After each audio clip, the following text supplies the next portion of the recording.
네, 이번 순서는 경제 전문가와 함께 그날의 경제 핫 이슈부터 경제 흐름이 우리 생활에 미치게 될 영향까지 두루 살펴보는 시간입니다. 네, 경제인 이슈 오늘은 경제평론가 고영성 씨와 함께하겠습니다. 안녕하세요. 안녕하세요. 예. 네.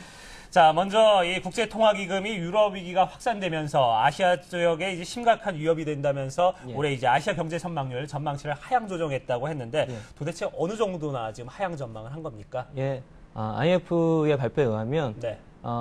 올 아시아 지역의 경제 성장률 전망치가 올해는 6.8%에서 6.3% 네. 하향 조정했고요.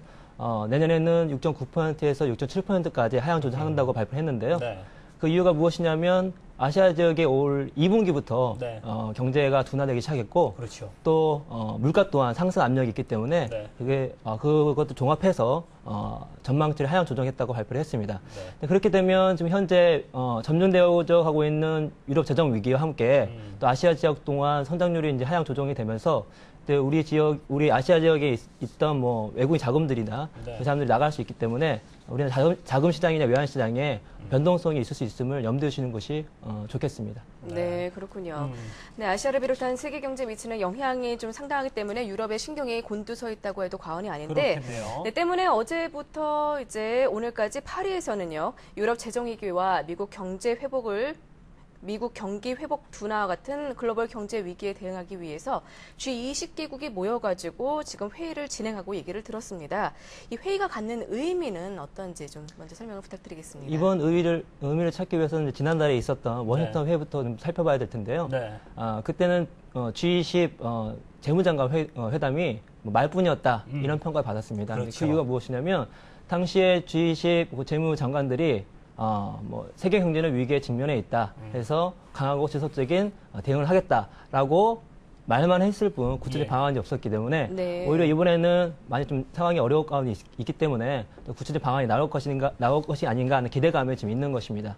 그래서 이번에 재무장관 회담에서는 G20의 재무 건전성 단기 회복을 위해서 단기 방안이 있을 것이고 또 각국 국가에서는 중장기적 정책이 있을 칸 액션 플랜의 초안이 나올 것으로 보이는데요.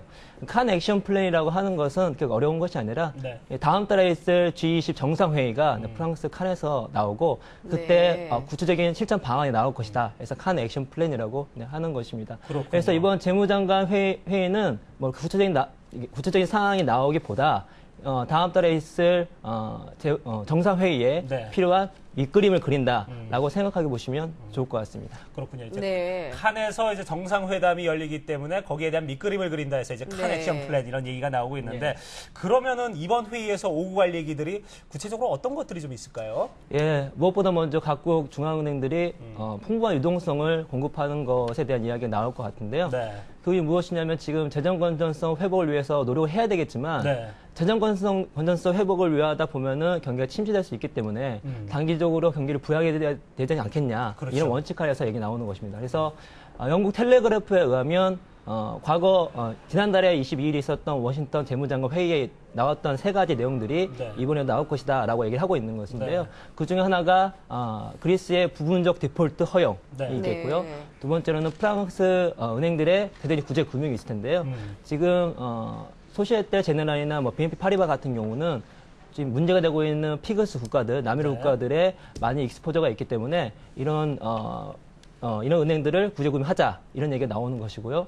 또 유럽 재정 안정기금 EFSF의 확정 방안에 대해서 얘기가 나올 것 같습니다. 그렇군요. 또 하나 생각해 볼 수 있는 것은 지금 우리나라 최근에 외국인 자본이 유출입이 심하면서 네. 자산시장 유동을 쳤잖아요. 네. 그래서 세계 자본 유동성에 대한 관리 방침, 관리 원칙에 대한 얘기가 나올 것인데요. 그래서 신흥국들의 어떤 금융시장의 안정, 네. 또 IMF의 재정 확충, 또 세계 금융 안정망 강화 이런 얘기가 나올 것 같습니다. 그래서 우리나라 같은 경우는 이미 금융이 개방돼 있잖아요. 그렇죠. 그래서 네. 이런 내용도 좀 유심히 봐야 될 거라는 생각이 들고요. 네. 또 급격한 자본 유출입을 규제하고 조치할 수 있는 신흥국들의 어떤 그 여력을 넓힐 것이라 보기 때문에 우리나라는 이걸 잘 유심히 봐야 될 것이라고 생각합니다. 네. 네. 자, 지금 제가 얘기를 들어보니까 중간에 이제 그리스의 부분 디폴트 허용 요 얘기가 나오고 있는데 이걸 부분적으로 허용을 한다는 게 어떤 얘기고 그렇게 하면은 좀 어떤 효과가 있는지 그것도 좀 궁금한 허용하거든요. 그리스 부분적 디폴트 허용이라고 하는 것은 네. 디폴트라 하는 것은 이렇게 우리 기업을 열면 그냥 탁 망하는 거잖아요. 그렇죠. 그게 아니라 그리스에 만약에 투자된 그 채권들을 뭐 헤어컷을 30% 삭감한다, 40% 삭감한다 이렇게 부분적으로 허용하는 것도 있고요. 네. 이런 양념적인 것이 있고 또 하나는 체계적으로 흐름에 따라서 딱 파산이 아니라 네. 이러한 흐름에 따라서 많은 사람들이 이 흐름을 쫓아갈 수 있게끔 네. 디폴트를 진행한다. 이 두 가지 의미가 다 있다고 보시면 될 것 같습니다. 그렇군요. 네, 예. 그렇군요. 자, 그렇다면 우리 경제도 이에 조금 대한 영향이 미칠 것으로 보이는데 그렇죠. 어떻게 보십니까? 예. 일단은 저는 한 두 가지 정도로 보고 있는데요. 한 가지는 만약에 이 정상회의에서 실효성이 있고 구체적인 방안이 나온다 한다면 우리나라 입장에서는 나쁠 것이 전혀 없죠. 네. 없습니다. 그러나 우리가 생각해 봐야 될 것은 그 실효성이 구체적인 방안이 나온다고 해서 과연 그게 실제적으로 이루어질 것인가라는 경계감이 하나 필요하고요. 또 하나는 지금 유동성 공급에 대한 얘기가 많이 나오고 있는데 과연 현재 유동성 공급으로 세계 경제가 회복될 수 있는가에 대한 경계감이 필요합니다. 예를 들어서 미국 같은 경우에는 1차 양적 완화와 2차 양적 완화를 통해서 유동성 공급을 했잖아요. 근데 1차 양적 완화 같은 경우는 좀 성공을 거뒀습니다. 네. 디플레이션을 퇴치하면서 많이 이제 네. 우리가 보겠죠. 그러나 2차 양적 완화 같은 경우는 그렇게 큰 효과를 봤다고 보기 힘든 것이 네. 경제 성장을 이끌었다기보다 인플레이션만 이렇게 키우는 역할을 했다 이런 얘기가 많이 나오고 있거든요. 네. 그래서 과연 유동성 공급이 큰 효과를 발휘할 것인가에 대한 의문점. 두 번째, 유럽이 지금 겪고 있는 재정 위기 같은 경우가 유동성 위기인가? 그건 지급 불능 위기인가? 유동성 위기라는 것은 지금 급전만 대주면 살아날 수 있는 것이고 네. 지급 불능 위기는 근본적으로 경제가 변하지 않으면 안 되는 상황을 얘기하는 것이거든요. 네. 그런 것들을 염두에 두시면서 G 정상회의에 나오는 그 액션 플랜이나 성명서 네. 내용들을 보시면 좋을 것 같습니다. 네. 자, 그리고 이제 국내 금융시장 상황을 좀 들여다보면은 김석동 금융위원장이 얼마 전에 이제 카드사들에게 수수료 체제 개편을 좀 하라고 이제 예. 요구를 하고 나섰는데 사실상 지금 우리나라의 카드 수수료율이 높다는 얘기가 많이 예, 나오고 맞습니다. 있거든요. 그리고 음식업협회 같은 경우는 뭐 이제 영업도 안 하겠다 지금 뭐 이러면서 대대적으로 네. 지금 시위를 할 입장인데 예. 그러면 어떻게 이 부분이 지금 어떻게 돌아가고 있는지 그리고 이게 조속히 어떻게 시행될 어떤 부분들이 전망이 나오는지 그런 얘기 좀 해주시죠. 예. 지금 여신금융협회의 발표에 의하면 우리나라 경제활동 인구 한 명당 4장의 카드를 네. 사용하고 있다고 합니다. 그만큼 우리나라의 카드는 활성화될 수 있다고 볼 수 있는데요. 네. 최근 한국은행의 발표에 의하면 선진국을 포함한 14개국의 카드 가맹점 수수료에 대한 연구 조사가 있었습니다. 네. 거기를 보면 제1위가 이제 스위스로 2.8% 수수료를 내고 있고요. 네. 제2위가 우리나라로 2.2%를 내고 있습니다. 그리고 네. 3위가 미국과 캐나다가 2%를 내고 있는데요.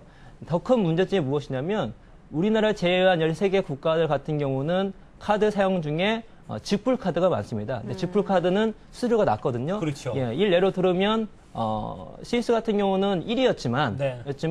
직불 카드 사용량이 전체 사용량의 62%에 차지하기 때문에 그 수수료가 0.2%입니다. 직불카드는? 예. 네. 그런 거 합치면 우리나라가 제일 많은 수수료를 내고 있다고 볼 수가 있겠죠. 실질적으로 예, 그렇겠네요. 그렇죠. 그래서 민간 연구단체 같은 경우는 원래는 이 카드 사용자가 많아지면 규모의 경제가 실현이 돼서 네. 카드 수수료가 내려가야 되는 것이 아닌가. 예. 근데 그렇지 않고 있죠. 그렇죠. 때문에 그렇죠. 경제가 비효율적으로 돌아가고 있다 이런 얘기도 나오고 있고요.